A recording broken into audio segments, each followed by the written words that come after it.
রুমি প্রথম থেকে জানতো যে ওদের রক্ষণশীল পরিবারে নিজে প্রেম করলে কেউই সেই ছেলেকে মেনে নেবে না।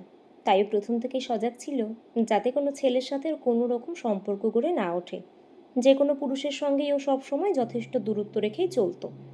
স্কুলে যখন উঁচু ক্লাসে উঠলো তখন থেকেই অনেক ছেলে বন্ধু রুমির কাছে আসার চেষ্টা করেছিল, কিন্তু রুমি নিজেকে একটা দুর্গের মধ্যে বন্দি করে রেখেছিল যাতে কোনো বন্ধুই ওর কাছাকাছি আসতে না পারে।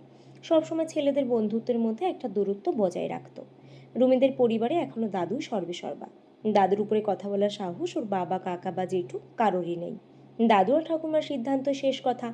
এদিকে রুমির যখন ফাইনাল ইয়ার তখনই রুমির বন্ধুত্ব হয় সৈকতের সাথে। এই বন্ধুত্ব খুব শীঘ্রই ওদের দুজনকে কাছাকাছি নিয়ে আসে। রুমির এতদিনের সাবধানতা সব ভেসে চলে যায় সৈকতের ভালোবাসায়। কিন্তু রুমির খুব ভয়, কারণ ও জানে যে কোনো মতে সৈকতকে মেনে নেবে না ওদের পরিবার। ওদের এই রক্ষণশীল ব্রাহ্মণ পরিবারে কায়স্থ সৈকতের কোনো জায়গা হবে না। রুমিকে সৈকত কিন্তু অনেকবার নিয়ে গেছে ওদের বাড়িতে, যেখানে সৈকতের বাবা মা দুজনেই আপন করে নিয়েছে রুমিকে। একমাত্র ছেলে সৈকতের পছন্দের রুমিকে ওর বাবা মা নিজের মেয়ের মতো আদর দিয়েছে। এদিকে সৈকতকে বাড়িতে আনা তো দূর, সৈকতের কথা এখনো বাড়িতে বলতেও পারেনি রুমি। এই সপ্তাহে কলেজের ফাইনাল পরীক্ষা শেষ হলো। নিজের ঘরে বসে গল্পের বই পড়ছে রুমি। হঠাৎ কানে এলো দাদু ডাকছে। তাই তাড়াতাড়ি দাদুর ঘরে গেল সে। রুমিকে দেখে দাদু বলল, কাল রবিবার, তোমার পাকা দেখা হবে, আর 1 মাসের মধ্যেই বিয়ের দিন ঠিক করা হবে। এবারে তুমি যাও। অর্থাৎ এরপর আর কোনো কথা থাকতে পারে না। দাদুর কথাই শেষ কথা। যার সাথে বিয়ে ঠিক হচ্ছে সে কাকিমার বৌদির দাদার ছেলে। তাই নতুন করে মেয়ে দেখার ব্যাপার নেই, একেবারেই পাকা দেখা কালকেই। সকাল থেকে বাড়িতে যেন উৎসবের আমেজ। আজ রুমির পাকা দেখা। সারাক্ষণ জেঠিমা মা কাকিমারা ব্যস্ত। দাদারাও আজ বেশ সকাল সকাল তৈরি। ভাই বোনেরাও পড়া থেকে ছুটি নিয়ে আনন্দে মেতেছে। একটু বেলা হতেই ওরা এসে গেল। মেয়েকে তো আর নতুন করে পছন্দ করার কিছু নেই। একটু কথাবার্তার পরেই দাদু ওদের অনুমতি নিয়ে রুমিকে ও নিজের ঘরে যেতে বলল। তারপর সবাই মিলে পঞ্জিকায় এই মাসে একটা শুভ দিন ঠিক করলো। আর মাত্র 18 দিন পরেই বিয়ে। সেই রাতেই রুমি সৈকতকে জানিয়ে দিল যে যেহেতু ওর 18 দিন পরেই বিয়ে, তাই রুমি আর কোনো দিনই সৈকতের সাথে যোগাযোগ রাখতে পারবে না। সৈকতকেও অনেকবার বোঝাবার চেষ্টা করলো, কিন্তু রুমি জানালো যে তাদের গোড়া ব্রাহ্মণ পরিবার কিছুতেই কায়স্থ সৈকতকে মেনে নেবে না। সৈকতকে বিয়ে করলে রুমি আর কোনো দিনও বাবা মায়ের কাছে আসতে পারবে না, আর বাবা মাকে একেবারেই ও ছেড়ে থাকতে পারবে না। তাই অগত্যা বাড়ির মতেই ওকে বিয়ে করতে হবে। এই সম্পর্কটা এখানেই শেষ। এদিকে রুমির বাবা নিজের বন্ধুর মেয়ে অর্থাৎ রুমির বন্ধুর কাছ থেকে রুমি আর সৈকতের সম্পর্কের কথা আগেই জেনেছিল। তাই মেয়ের মন বোঝবার জন্য রুমির বাবা সেদিনই রুমিকে কাছে ডেকে জানতে চেয়েছিল রুমির এই বিয়েতে কোনো আপত্তি আছে কিনা। কিন্তু রুমি ওর আপত্তি কথা বাবাকে বলতে পারেনি, কারণ ও জানতো বাবা জানতে পারলে শুধুই কষ্ট পাবে, দাদুর উপরে কথা বলতে পারবে না। এর পরের কটা দিন খুব দ্রুত কেটে গেল আত্মীয়দের বাড়িতে আইবুড়ো ভাতের নিমন্ত্রণ রক্ষা করতে।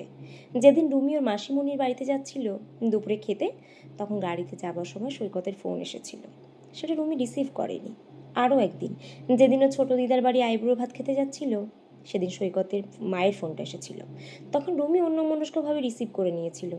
সৈকতের মা রুমিকে বলেছিলেন যে যদি দূরেই চলে যাবি তবে তো কাছে এসেছিলিস কেন, আর কেনই বা আমার ছেলেটাকে এত কষ্ট দিলি, কি দোষ করেছিল আমার ছেলেটা। আর কিছু বলার আগেই ফোনটা কেটে দিয়েছিল রুমি। সেদিনই তো বাড়িতে ফিরে এই নম্বরটা পাল্টে দিয়েছিল রুমি।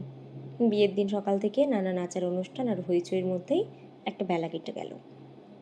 তারপর সন্ধ্যায় যখন কনের সাজে রুমি বসে আছে, ঠিক তখনই বাইরে থেকে একটা চেঁচামেচির কান্নাকাটির শব্দ ভেসে এলো।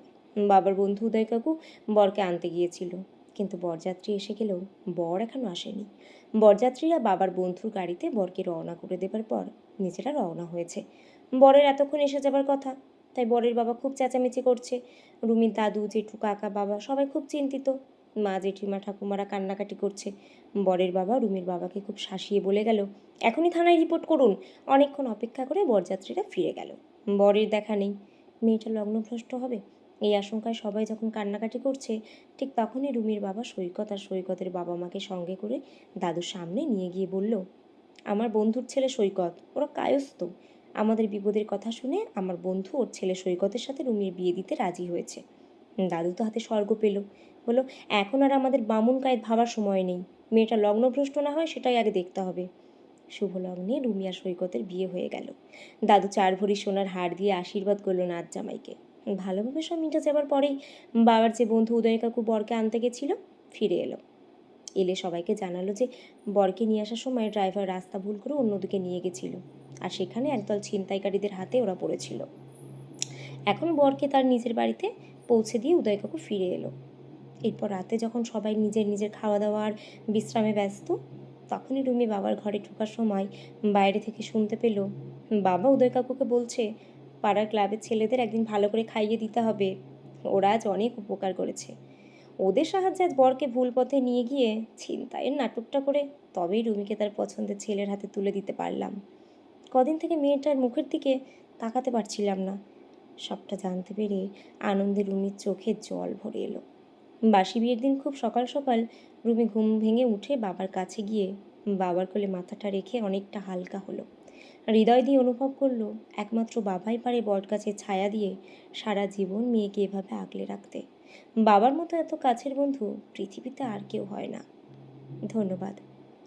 গল্পটি লিখেছেন শতরূপা, পাঠে সুপ্রিয়া ঘোষ।